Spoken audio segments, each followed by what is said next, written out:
আসসালামু আলাইকুম। পঞ্চম শ্রেণীর প্রিয় শিক্ষার্থীরা, কোর্স টিকার নতুন একটি ক্লাসে তোমাদের স্বাগতম। আজকের এই ক্লাসে আমি তোমাদের সাথে তোমাদের প্রাথমিক বৃত্তি পরীক্ষার জন্য বিজ্ঞান এবং বাংলাদেশের বিশ্ব পরিচয় বিষয়টির উপরে একটি প্রশ্নপত্র নিয়ে আলোচনা করব। এখানে যে প্রশ্নপত্রটি দেখতে পাচ্ছ, এই প্রশ্নপত্রটি হচ্ছে একটি নমুনা প্রশ্নপত্র, যার মাধ্যমে ইতিমধ্যে একটি স্কুলে পরীক্ষা নেওয়া হয়ে গিয়েছে। তো এই প্রশ্নপত্রটি মূলত প্রস্তুতিমূলক পরীক্ষার একটি প্রশ্নপত্র। এখানে লেখা রয়েছে, দেখো, হরিরামপুর উপজেলা আন্তঃসরকারি প্রাথমিক বিদ্যালয় প্রাথমিক বৃত্তি প্রথম মডেল টেস্ট 2025। তো এই যে বিভিন্ন স্কুলে বিভিন্ন মডেল টেস্টগুলো নেওয়া হচ্ছে পরীক্ষার জন্য, প্রাথমিক বৃত্তি পরীক্ষার জন্য, এই মডেল টেস্টগুলো প্রচুর পরিমাণে তোমাদের প্র্যাকটিস করা প্রয়োজন। কারণ সবচেয়ে গুরুত্বপূর্ণ যেই প্রশ্নগুলো, সেগুলো থেকেই কিন্তু এই মডেল টেস্টগুলো অনুষ্ঠিত হচ্ছে। আর এখান থেকে যদি তোমরা পড়ো, তাহলে এখান থেকে কিন্তু তুমি চূড়ান্ত যে বৃত্তি পরীক্ষাটি অনুষ্ঠিত হবে, সেখানে তুমি সর্বোচ্চ কমন পাবে। শিক্ষার্থীরা, প্রাথমিক বিজ্ঞান এবং বাংলাদেশের বিশ্ব পরিচয় এই দুইটি সাবজেক্ট মিলিয়ে মোট 100 মার্কের পরীক্ষা হবে। অর্থাৎ বিজ্ঞানে 50 মার্ক আর বাংলাদেশের বিশ্ব পরিচয় এই বিষয়ে তোমাদের 50 মার্ক থাকবে। মোট হচ্ছে 100 মার্কের পরীক্ষা, যেখানে তোমাদের 2 ঘন্টা 30 মিনিট সময় দেওয়া হবে। তো কী কী প্রশ্ন থাকবে আমরা এখান থেকে দেখে নিচ্ছি। প্রথমে আমরা প্রাথমিক বিজ্ঞান পাবো 50 নম্বরের। সেখানে আমরা 5টি এমসিকিউ পাবো। এখানে দেখো 5টি এমসিকিউ আছে। প্রতিটি প্রশ্নের বিপরীতে 4টি করে অপশন রয়েছে, ক, খ, গ, ঘ এরকম। তো তোমাদের এখান থেকে যে কোনো একটি করে সঠিক উত্তর বেছে নিতে হবে। এর জন্য তোমরা 5 মার্ক পাবে।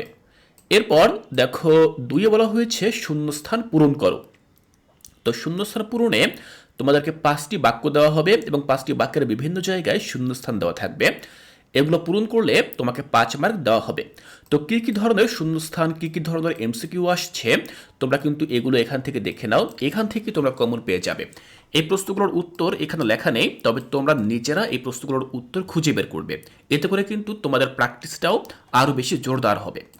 এরপর দেখো 3 নম্বর যে প্রশ্ন, সেখানে বলা হয়েছে সংক্ষেপে উত্তর লিখো। তো সংক্ষেপে উত্তর লিখো, এখানে ক, খ, গ, ঘ এরকম জ পর্যন্ত, দেখো জ পর্যন্ত মোট 8টি প্রশ্ন রয়েছে। এই প্রতিটি প্রশ্নের উত্তর কিন্তু তোমাকে লিখতে হবে। কোনো প্রশ্নের উত্তরই তুমি বাদ দিতে পারবে না। তো এরকম 8টি প্রশ্ন তোমাকে দেওয়া হবে। প্রতিটি প্রশ্নের জন্য 2 মার্ক করে 8টি প্রশ্নের জন্য 16 নম্বর পাবে। তো বিজ্ঞান বিষয়টি থেকে যেই সংক্ষিপ্ত প্রশ্নগুলো আসতে পারে তার নমুনা তোমরা এখান থেকে দেখে নাও। দেখো, জানতে চাওয়া হয়েছে ক নম্বরে শক্তির প্রধান উৎস কি, খ পরিবেশ দূষণ কি, গ ছোঁয়াচে রোগ কাকে বলে, ঘ আবহাওয়া কাকে বলে, ও জলবায়ুর 2টি উপাদানের নাম লিখো, চ ইন্টারনেট কি, ছ 2টি গ্রিনহাউস গ্যাসের নাম লিখো, জ খাদ্য শৃঙ্খল কি। তো এই যে প্রশ্নগুলো তোমরা দেখতে পাচ্ছ, এই প্রশ্নগুলোর উত্তর তোমরা খুব ভালোভাবে চর্চা করে যাবে। আমরা সংক্ষিপ্ত প্রশ্নগুলো দেখলাম। এবার দেখব বিস্তৃত প্রশ্ন। বিস্তৃত প্রশ্ন বলতে এখানে মূলত বর্ণনামূলক প্রশ্ন বা রচনামূলক প্রশ্ন জানতে চাওয়া হয়েছে। এখানে দেখো 4টি প্রশ্ন দেওয়া রয়েছে। এই 4টি প্রশ্নের উত্তরে কিন্তু লিখতে হবে। প্রতিটি প্রশ্নের জন্য 6 মার্ক করে 4টি প্রশ্নের জন্য মোট 24 নম্বর দেওয়া হবে। কয়ে বলা হয়েছে পদার্থ কাকে বলে, ইহা কত প্রকার ও কি কি, প্রত্যেক প্রকারের একটি করে উদাহরণ দাও। ক্ষয়ে বলা হয়েছে বৈশ্বিক উষ্ণায়ন কি, কিভাবে জলবায়ু পরিবর্তনের হার কমানো যায়। গয়ে বলা হয়েছে তাপ সঞ্চালন কি, এর প্রক্রিয়া কয়টি ও কি কি। আর ঘয়ে বলা হয়েছে প্রযুক্তি কাকে বলে, প্রযুক্তির অপব্যবহারগুলো কি কি। তো এই প্রশ্নগুলো তোমরা খুব ভালোভাবে চর্চা করবে। আমরা পরবর্তী পৃষ্ঠায় যাব। সেখানে আমরা এই প্রশ্নপত্রের বাকি যে অংশ, অর্থাৎ বাংলাদেশ ও বিশ্ব পরিচয়, এই অংশে কি কি এসেছে সেটি আমরা এখান থেকে দেখতে পাবো। দেখো, বাংলাদেশ ও বিশ্ব পরিচয় এখানেও ঠিক ওই একইভাবে 50 মার্কের প্রশ্ন থাকবে। প্রথমে আমরা 5টি এমসিকিউ পাবো। দেখো, এই হচ্ছে আমাদের 5টি এমসিকিউ। এগুলো খুব ভালোভাবে তোমরা অ্যান্সার বের করে চর্চা করবে। 5টি এমসিকিউর জন্য তোমরা 5 নম্বর পাবে। এরপর দেখো 6 নম্বরে বলা হয়েছে সত্য হলে স এবং মিথ্যা হলে মি লিখো। অর্থাৎ এখানে শুদ্ধ অশুদ্ধ তোমাকে নির্ণয় করতে বলা হয়েছে। এখানে শুদ্ধ অশুদ্ধের পরিবর্তে এখানে কিন্তু শূন্যস্থানও আসতে পারে। আবার মিলকরণ, অর্থাৎ বাম পাশের সাথে ডান পাশ মিল করতে, এমনটিও কিন্তু বলা হতে পারে। তো যেটি আসুক না কেন, তোমাকে এখানে 5 মার্ক দেওয়া হবে। এরপর আমরা 7 নম্বরে দেখব সংক্ষিপ্ত প্রশ্ন। সংক্ষিপ্ত প্রশ্ন বিজ্ঞানের মতোই ঠিক 8টি প্রশ্ন আসবে, যার মধ্যে থেকে প্রতিটির উত্তর তোমাকে লিখতে হবে এবং প্রতিটি প্রশ্নের জন্য 2 মার্ক করে 8টির জন্য তোমরা 16 নম্বর পাবে। তো সংক্ষিপ্ত প্রশ্নে এখানে কি কি প্রশ্ন উল্লেখ রয়েছে তোমরা দেখো। বাংলাদেশের বিশ্ব পরিচয় বিষয়টি থেকে কয়ে বলা হয়েছে ঘসিটি বেগম কে ছিলেন? খ বাংলাদেশের প্রথম সরকারের নাম কি?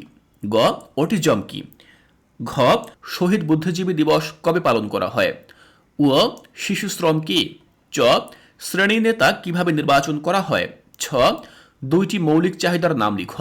জ খরার দুইটি প্রভাব লিখ। তো তোমরা এখানে দেখতে পেলে এই যে 8টি প্রশ্ন, এই প্রশ্নগুলো খুব ভালোভাবে তোমরা চর্চা করবে, উত্তরগুলো খুঁজে বের করবে, এরপর খুব ভালোভাবে অনুশীলন করবে। আমরা 4টি প্রশ্ন দেখব বিস্তৃত প্রশ্ন হিসেবে। দেখো 8 নম্বরে 4টি প্রশ্ন রয়েছে। কয়ে বলা হয়েছে ঐতিহাসিক স্থান কাকে বলে? বাংলাদেশের 4টি ঐতিহাসিক স্থানের নাম লিখো। খ জলবায়ু কি? জলবায়ু কেন বদলে যাচ্ছে? গ কাদের মধ্যে পলাশী যুদ্ধ হয়? এ যুদ্ধের ফলাফল কি? ঘয়ে বলা হয়েছে অর্থকারী ফসল কাকে বলে? পাটকে সোনালী আঁশ বলা হয় কেন? তো এই যে 4টি প্রশ্ন দেখতে পাচ্ছ, প্রতিটি প্রশ্নের জন্য এখানে 4 মার্ক করে, 6 মার্ক করে 4টি প্রশ্নের জন্য মোট 24 নম্বর এখানে রাখা হয়েছে। ঠিক এরকম বিস্তৃত প্রশ্ন তোমাদেরকে দেওয়া হবে বা রচনামূলক প্রশ্ন তোমাদেরকে দেওয়া হবে, যার উত্তর তোমরা একটু বড় আকারে লিখবে। তাহলে শিক্ষার্থীরা তোমরা দেখলে যে বাংলাদেশের বিশ্ব পরিচয় এই বিষয়টি থেকে ঠিক কীরকম 50 মার্কের প্রশ্ন হয়েছে, আর এখানে বিজ্ঞান বিষয়টির উপরে কীরকম 50 মার্কের প্রশ্ন হয়েছে। তো এই যে দেখলে বিজ্ঞান এবং বাংলাদেশের বিশ্ব পরিচয় 50-50 মোট 100, এই দুইটি বিষয় কিন্তু একটা প্রশ্নপত্রের মাধ্যমেই পরীক্ষা নেওয়া হবে, অর্থাৎ একই দিন তোমাদের এই পরীক্ষাটি নেওয়া হবে, যেটি হচ্ছে 24শে ডিসেম্বর। শিক্ষার্থীরা তোমরা খুব ভালোভাবে চর্চা করো। এর পরবর্তী ক্লাসে আমি আরও একটি প্রশ্নপত্র নিয়ে আলোচনা করব, তাই পরবর্তী ক্লাসটি দেখার আমন্ত্রণ জানিয়ে আজকের এই ক্লাসটি এখানেই শেষ করছি।